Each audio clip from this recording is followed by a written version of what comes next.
Hey, welcome back, everybody. Today, we're going to dive into, again, a deeper understanding of the timeline for the app development process. I want to explore in detail how you go from ideation all the way into marketing and get into some of the details so that we can understand the perspective of both investors and entrepreneurs and touch a little bit on the value proposition chain that clients are looking to use. So sit back, enjoy. I hope this is exciting for you. Ask questions in the comments, and I would love to see what you guys think about this. By the end of this session, you should have a comprehensive understanding of the entire process from original thought all the way through the marketing. So I hope this is going to be fun. And now developing apps can be a complex journey that requires meticulous planning, collaboration, execution, and experimentation. Whether you're an investor looking to fund some promising apps or an entrepreneur aiming to bring your vision to life, knowing the timeline can help you set realistic expectations and measure progress effectively so that you can maximize your investment and be more successful in your overall project. So let's break it down into some key phases and analyze each one. Initially, we want to start with ideation and market research. And this is a brainstorming stage where we define the core idea and the purpose of the app. We want to identify our problem. We want to see what the app is going to solve and who it's going to solve the problem for. We want to establish our market segments. We want to get to know our target audience. We also want to know what investors would be interested in this particular problem set. Then we want to get into a little bit of a market research. We want to analyze competitors and the market trends.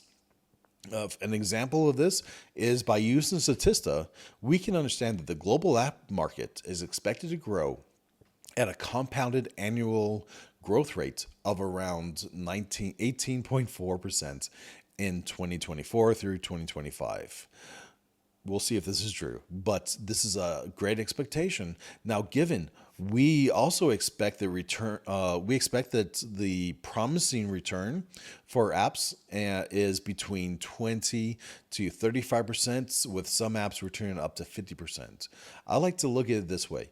I think if you're developing apps and you can anticipate a 2-year return on your full investment, you're doing pretty well, right? So have these expectations ahead and communicate these expectations. Now, we may have apps that just explode and your profit is realized within weeks or months, right? But send these expectations and communicating them well to the investors is going to make you look more realistic and show a more promising result. Right. This whole point of this whole call is to set you up to be able to communicate well with investors and with your partners to have clear expectations.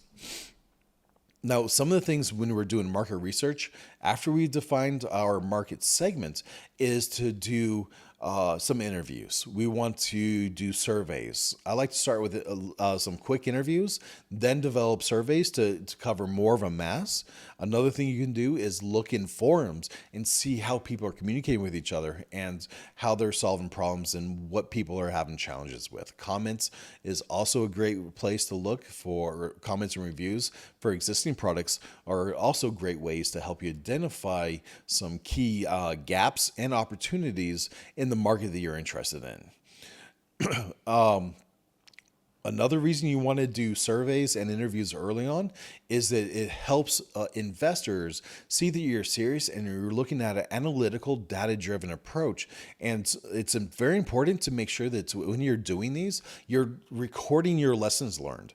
Just take the interview, the outline of the questions from the interview, and create the same kind of review but as a lesson learned. So if you ask 5 people the same question, you can now take those 5 questions and summarize it in a learning card that you can review and share with investors and with your team as you go forward. It just helps show that you're systematic and you have a problem-solving approach and that you can measure things, right? Now, it may be hard to measure certain questions, but it's the first stage, right? Well, you can help you with the rest, or you can look into how to do it online. There's a lot of great resources on that. Now, let's look at the perspective from investors, right? They're looking to make a return on their investment most of the time. Now, sometimes they're looking to support a good cause. They have spiritual reasons for doing an app, or they're looking to gain, popularity or some kind of emotional need from being a part of the app. Right. So try to target what those are going to be on all those levels: your return, the spiritual investment for the person, what they're going to get back for that, how it's going to affect the community, how amazing it's going to make them look that they're a key investor in this app. Right. These are all prestige and spiritual and financial return items. It's important to kind of outline those, to try to define those, right? Planning these ahead early is going to help you market to them and to talk to those points, right? They're easy enough to do. Almost every app nowadays that I'm dealing with, especially, they have some kind of purpose. They want to bring better health. They want to bring calmness, mental stability. They want to help people improve their lives, right? This is a core of a lot of products, right? Maybe they want to bring wealth, right? But go back to what that core mission is, and you'll find an audience for that, both investors and in people looking to use the app. And also you'll find people that want to collaborate and to encourage those kind of motivations. If you go into an industry and there is no competition, right? And you didn't have to fight for that blue sky environment, the blue ocean environment, then take a step back and say, hey, why am I so lucky to have this concept, right? And how hard is it going to be for me to train the people to use this app? Now, a lot of times you may have that great idea. It just takes a little bit of marketing and a little creativity into teaching the audience how to use it, right? How to walk them through the process, which are all things you want to do in a healthy UX anyways, user experience anyways. But you want to go ahead and make sure you've address those early on. And hey, am I really just too good to be true, or has it been tried before? Look at your competitors, right? Go back and look at those gaps and make sure that you're really filling those. Have fun. I like to use a business model generation canvas to make sure that it's my key resources, my key partnerships, my value propositions all align with what the clients are looking to get. So what am I going to satisfy their needs? Am I going to relieve their pains? Am I going to give them gains that are going to be amazing? Does my product solve major jobs that they're looking to solve and that they'll pay for? And a lot of times you can do this through interviews, and there's some other little ways to do it, such as getting waiting lists, having people do some kind of investment in time or money, right? If you can start off with setting up a website for your idea while you're in the initial discovery process and get people to do one of three things: either sign up to your email list, join a community, or prepay a certain amount of money as a deposit to show that they're serious. This is going to help you in many ways. I'm sure your head is spinning right now just thinking about the opportunities of doing that even before you invest in development, while you're looking at the strategic approach on how to build your app. Now, doing this is also going to support your investors by answering a lot of questions for them, right? And it's going to help you make sure that you're on track and you're identifying the key value propositions for your clients. Now, once you've gone through the ideation and discovery process, you now want to start planning out the project. You want to make sure you nail down your features. You want to make sure that all of those are addressing the needs and pains of your clients, your prospective audience, and you want to start prototyping. I love to prototype with Figma because it's a great way to get interactive design early on with the ability to show people your concept. You can print off these designs, you can walk them through with Figma on your phone or on a tablet and interact with them and see if it's making sense early on. This is a powerful technique. I wouldn't overlook it. Sketch is also pretty good at this. And if you had to, right, a lot of more senior designers like to use Photoshop. I love Photoshop, but I think Figma is one of the best tools for this. But I'm not throwing dirt in the eye of Sketch either. So you want to make sure that you have allocated enough resources to develop the project and get you to the next fundable milestone that's going to set you up for success. Now, this is why I like to focus on MVPs early on, or if I'm working with established clients, how do I create significant gains in development that we can get into their users' hands without having to complete a whole project. Make sure that we verify that what we're doing is delivering the value to their existing clients in a way that's going to help grow their business or help them pull back from an investment that maybe isn't sitting well with their user base. This is a little bit harder to do with established companies in some ways, but in other ways, it's a lot easier if you have a large client base already, so that we can go in and we can conduct some surveys, we can show your real users what's going on and see who's paying. With some split testing, we can do amazing things. It's harder to do in the very beginning, right? But there are ways to do split testing with smaller audiences. We can look at just starting with like 5 people at a time, right? You can get a lot of information with just 5 users or 5 interviews or 5 surveys, right? Now you got to make sure that you aren't getting misleading information with a little bit of experience and thinking through it, right? Talk through it, right? Just don't assume that what you got is true. See if you can get people to buy into your concept, right? See if you can get those deposits. And there's a few other ways, right? So wireframing is a great way to start your prototyping, right? This is one of the things that I like to do in my discovery process. Start doing some hand-drawn wireframes, and then I like to move them into high fidelity wireframes in the design process, right? My designers are amazing with that. And just look for a designer that understands your audience and has the ability to do a little bit of research into that. Now, the timeline for the discovery process, depending on the complexity of the app, I like to think about 2 to 4 weeks if it's pretty well defined. Now, if you have to start doing major research to make sure that you can do what you're looking for based off existing technology, then you maybe have to extend that out, right? And then you have to pay a little bit more into some sandboxing and to verify that the concepts are possible. With AI, there's a lot of AI systems right now, and we're finding a lot of them aren't delivering to the expectation that we believe that they should, and you have to experiment on that to make sure that it really is. And this is a challenge to do, but with some guys like ourselves that have the experience in that, we can walk you through it. But just try to make sure that if you're using a emerging technology such as AI or AR, you're going to be able to deliver within a satisfactory degree of accuracy the results that you're promising. And you'd be surprised what early results may mislead you. You really have to kind of make sure you dive into that and really try it out in a lot of detail. There's been some voice text-to-speech systems that have really promised amazing results, and their consistency has been terrible. And we've really had to change our process midway through because we didn't anticipate that their systems wouldn't be able to sustain quality delivery. Now, they probably fixed that by now, but there's a lot of systems that are just moving fast, right? There's some going to be left in the dirt. So do experiments in scale to make sure that those systems, especially AI, are delivering. And I'm not poo-pooing AI. AI is an amazing tool, and it's a lot of fun. It brings a lot of value. Just be super cautious with it.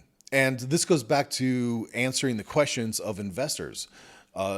These are going to be the fears that they have, and an experienced agency is going to help you walk through those fears and to kind of point them out. But do some role playing inside your own team with your family or your close friends and say, hey, let's play devil's advocate and see what problems we have and how to resolve those easily, or can we resolve them? One of my favorite things to do is in the very beginning, I'd look at the problems that we have to solve, and I say, these problems, if we cannot solve those, they will cause us to fail. These will put us out of business, right? These are critical solutions, and I like to really dive into those particular ones to make sure and verify that we can solve those problems well enough.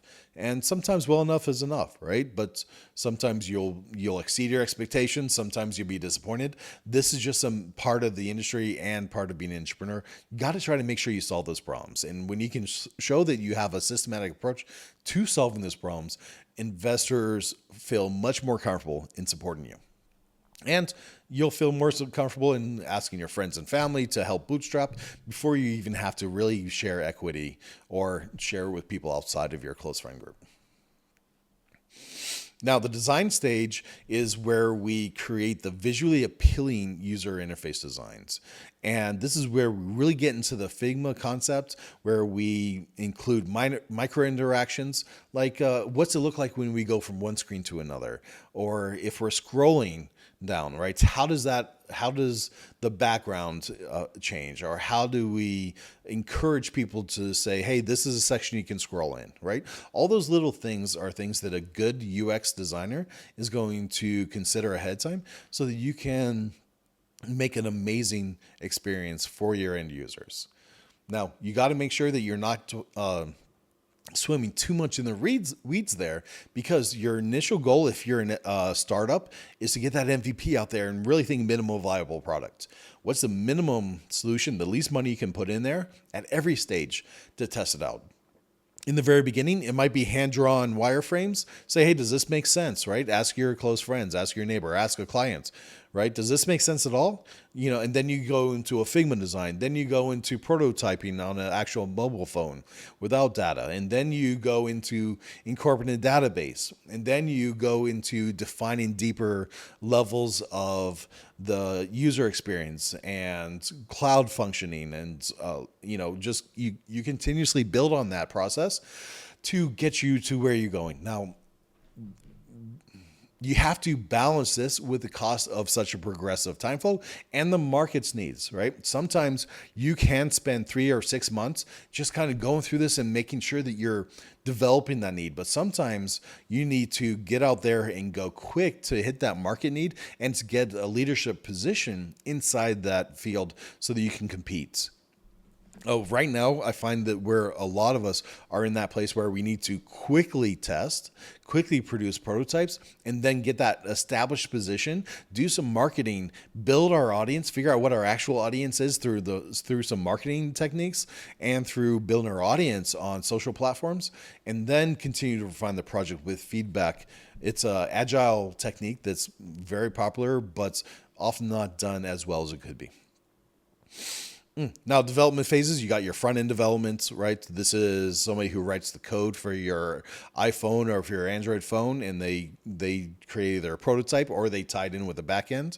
Back end development, front end development can take 1, 2, 3, or 7 months, depending on how complex your app is. An average size app, you're going to look at 3 or 4 months for the front end development. Back end development will continue at the same time as your front end development, assuming you've done a good design, right? Because if it's design led, you can move things faster. If you are just kind of trying to solve the problem while you're building the app, it can run on for years and it becomes complex and expensive. So I encourage everybody, do design led development. So that you can do the front end, back end at the same time. While they're building the back end, they're going to start creating the APIs, make sure that things are secure, and they're going to make sure that you have a scalable back end that's going to allow you to go from your first 5, 10, 100,000 million users without having serious service interruptions. You want to make sure that you have a budget ahead of time to support those services, right? And you want to make sure you're using the right infrastructure to determine which way you want to go on that, right? Those are things that you should know early on based off your market segmentation, but you should be flexible enough to adjust that, and you should have a good architecture that allows you, if you hit amazing success, to quickly convert to a more powerful system if you start off on a more light system like a VPS, right? A virtual private server. Investors are going to be looking at this stage, right? We're in the development stage. We've created our front end. We created our back end. What investors are looking for is to assess the technical robustness and scalability of our apps. They want to make sure that it's secure, that we can scale to a bunch of users. If they give us 50, 100, $1 million, they want to make sure that we're able to take that money and based off of what we have to scale that quickly, or that we can take those funds and make the changes necessary to scale those well. These are all kind of decisions you have to know ahead of time, and that's why a good detailed discovery process is going to help see what your honest expectations for your budget are to make sure that you can quickly get to those growth points and produce the product that's going to get you to the investments if you need those, or if you're bootstrapping the whole thing, make sure that you're verifying the virality and viability of the product that you're looking to build. From the entrepreneur's perspective, we want to make sure that we're monitoring progress, we're getting user feedback, we are at every stage verifying that people are really interested in our product, that we're really solving the problem, and that our solution makes sense, and seeing where we need to adjust, right? This is why we try to keep things agile and MVP in the very beginning, right? Minimum viable production product in the very beginning.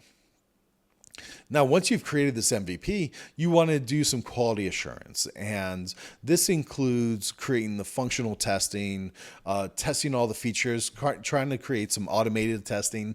You're looking at your DevOps processes to make sure that you can grow, that the system is doing what you think it's doing, emails are getting delivered, OTP notifications are working, that you're getting notified if there's system outages, or that it's easy to flow through the app in the way that you designed it. Right now, at this point, don't get overexcited and start making a lot of changes when you start getting user feedback. We're looking at getting alpha or beta tester feedback at this point, right? We're testing it ourselves, and we've created the whole concept.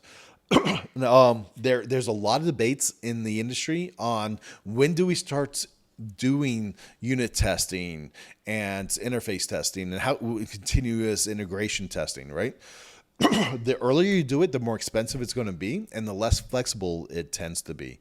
But again, this is a spiritual debate. There's kind of ways to do both, but no matter what, it increases the budget and rigidity of the platform if you test like too deeply too early on. So consider this, but recently with startups, I like to push a lot of the testing stuff into the later stage when we've made sure that we understand what our system is and we're done making massive changes, right? Because you can make your MVP and then have really big shifts as you get feedback from the users, right? And if you've invested an extra 25-40% of your budget into making sure it's well tested with integration testing and unit testing and feature testing, that it could have been money you could have spent otherwise, right? It's really about where's the best place to put your dollars, right? And it's a little bit of a balance, right? So I'm not going to get in the gospel of this one,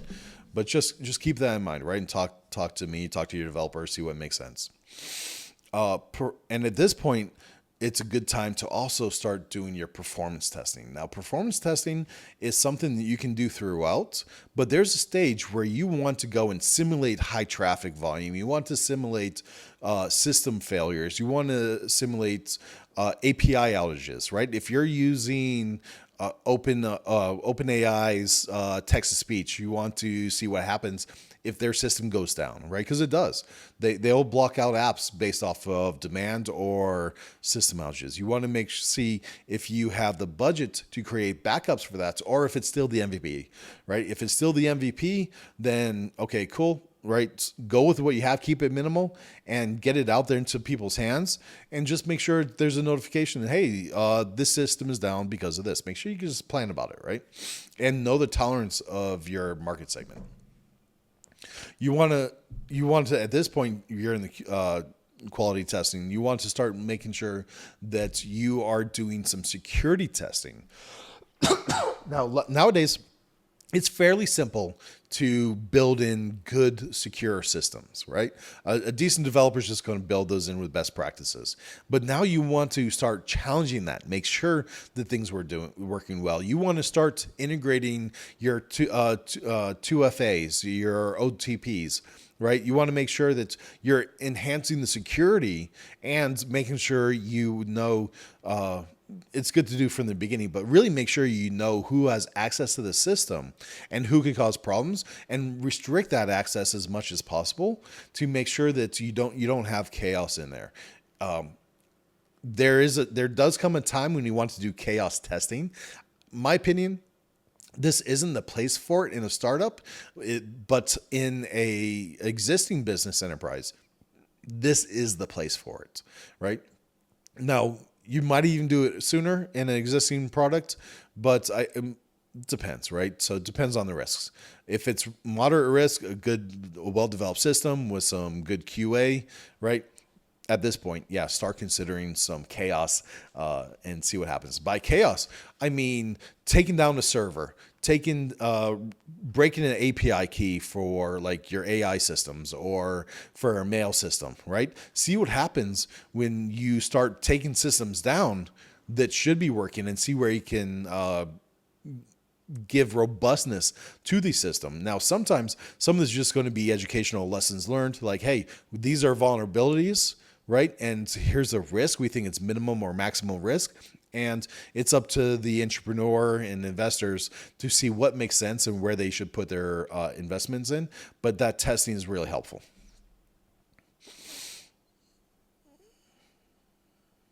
Okay, now you've done your quality assurance, you have tested, you've gone through and done all your best practices, and your initial alpha users just love it, right? What we want to do is we want to go to a pre-launch campaign. And this is where we're going to start our marketing plan. And we're going to start defining our marketing strategies and channels. And we're going to start kind of building some anticipation. I like to do this a week before the product launch. And it could be more on a larger project. And it all depends on how willing you are to create that community and to create that buildup of that energy, right? Sometimes you don't want to. You want to be a little more secretive and then just kind of like give it a good push. But sometimes you want to build up the community and to build that whole energy behind it over a course of 2, 3, 4, 6 months as you're building, doing discovery, and to bring people in the community and build those super fans, right? It's all kind of part of how comfortable you are being out in the open, how well funded you are, and if you're able to push fast, if there's a market change or if there's competitors that start to kind of pull up on you. The next thing you want to do here in the pre-launch phase is your App Store optimization. You want to make sure you got good titles, your SEO is great, the description is good, you're using all your keywords, your visuals are compelling and crisp and clear, and that you have screenshots that tell the story of what your app does and maybe even educate a little bit. There's a very important UX experience process that goes into taking the user from the first time they see the app to teaching them about the functionality of the app, to getting information about them, through getting commitment from them, to getting buy-in and subscriptions or purchases, or whatever it is that you're trying to achieve with the app. Those are kind of the most common. Now, at launch, you want to do your official launch. You want to release the app to the public. You want to start your marketing campaigns. Excuse me. You want to start your marketing campaigns in a way that's going to start bringing in direct downloads and subscriptions and purchases. Again, it goes back to the purpose of your app, but know what your key performance indicators are and target the marketing to those at this point. Now, in the very first week or two of your marketing, you can believe that you have all your avatars done great, right? You may have done case studies and you may have gone in there and gotten deposits from a bunch of amazing people. But this is the stage where you're really going to pay attention to the analytics in your market segment that's actually buying and installing the app and using the app to make sure that all those expectations are accurate. And just keep an open mind here and be ready to shift. A good marketing team is going to continuously shift those expectations. As they get more information, they're going to tailor that message and be creative with it. Post-launch, this is loosely defined as a couple of weeks to a month after. And this is when your app is out there, you got users, and it's not a brand new app anymore. You want to start monitoring the app's performance. You want to be getting user feedback. You want to be providing regular updates to the communities. You want to be adding improvements based off of your mission and off the feedback of what's going on, of what's going on with your users. Now, this can be challenging because you'll probably get a lot of feedback, and much of it may not relate to increasing value based off of your mission or the audience. A lot of people are great at giving feedback. Not everybody's great at giving targeted feedback that's going to be productive. So hard thing to do. Just don't get super excited about every feedback that you receive, and think through it and see what makes sense based off of your business judgment. It gets easier over time. At this stage, investors, so my post launch, 2 weeks, 4 weeks in, this is where app investors get excited. Now they're going to look at what's your retention, what's the initial performance, how much does it cost to get users. At this point, if you've done a marketing campaign with paid marketing, you know what it costs to bring in users. Now, most of the time, I'm looking at a 3-month marketing campaign for launching apps. That first month, I'm looking at getting 20% results of the whole thing. At the second month, a 30%. And in the third month, the algorithms are locked in. We know the avatars. We know what's working and what platforms are amazing and how we're getting good results. We know what creatives are making sense. We've tested a lot of our ads and we've gotten rid of the duds. And in the third month, you're going to get like most of that return. And investors know this, and the marketing teams will know this. There's nothing more exciting than that third month. There's a lot of tension, but it's a beautiful thing. Now you're going into maintenance and growth, right? You've gotten the app out there. You're 1, 2, or 3 months into it.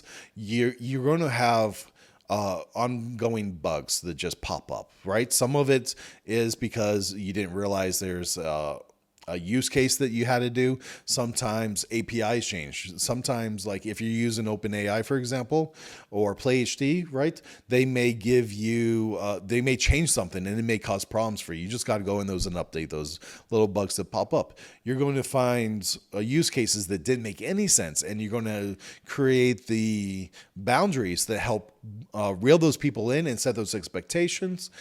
You're always going to be amazed at what crazy stuff people find in your app. It's a beautiful thing when they start using it.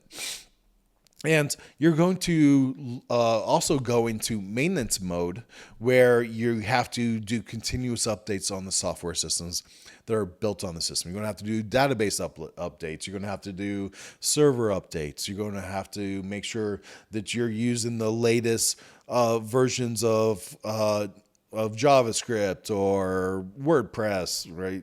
Or React, or you name it, right? Whatever systems you're using, whatever plugins and libraries you're using to build your system, there's going to be over a year. There's going to be updates, and you just got to make sure you stay on that. Again, this is a time that you want to make sure that you're using something like Lighthouse to monitor your servers, and that you're making sure things are secure and optimized. And you want to make sure that you're paying attention to error logs, that just getting those occasional logs. I like to use systems like Sentry that help monitor these and help keep track of bugs. Now, the app stores, they do have some built-in stuff, and that's a great place to start. And there's ways to improve from there, right? It's all about the budget, where you're going to be, and where your risks are. And so at this point, you're 6 months in, right? You've been maintaining the project. You're looking at continuously improving your retention rates, or you just have an amazing app that works perfectly and you're just maintaining it. The money is coming in, and investors are at this point looking at you as 6 months fairly established, right? And perhaps cyclical or non-cyclical. You're going to know over 6 months if it just happened to be a quick little fad, or if you're consistent in your growth or user expectations. And this is going to help investors gauge the value of your product. It's going to help you gauge the value of your product also. And at this stage, I like to encourage you to continue to innovate, to continue to look at your product and see how to bring value. Hopefully at 6 months, you've had a chance to catch your breath, and you are now 6 months after launch, you've had a chance to catch your breath. You've had a lot of creativity, and you may be thinking of some redesigns. You're thinking of some additional features. Create some value matrix and see what's going to give you the best returns based off of the complexity of the development.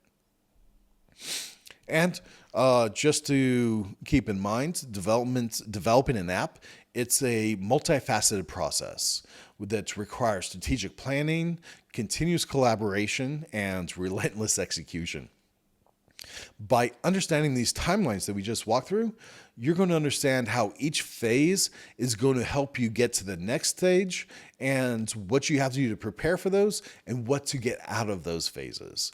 It's a continuous process, and knowing what those realistic expectations are going to be is going to help you be successful, to sleep calmly at night, and keep you from waking up in the middle of the night with those fears and cold sweats of not knowing what's going on. So whether you're an investor, entrepreneur, staying informed and engaged throughout the process is key to achieving your goals and keeping your sanity, and to encouraging the journey. So thank you for joining me today. If you have any questions or insights, or feel free to give me your opinions on any of this, please share them in the comments, like, share, and I appreciate the support from all of you guys. I hope this was exciting, and I'm excited to be part of your journey.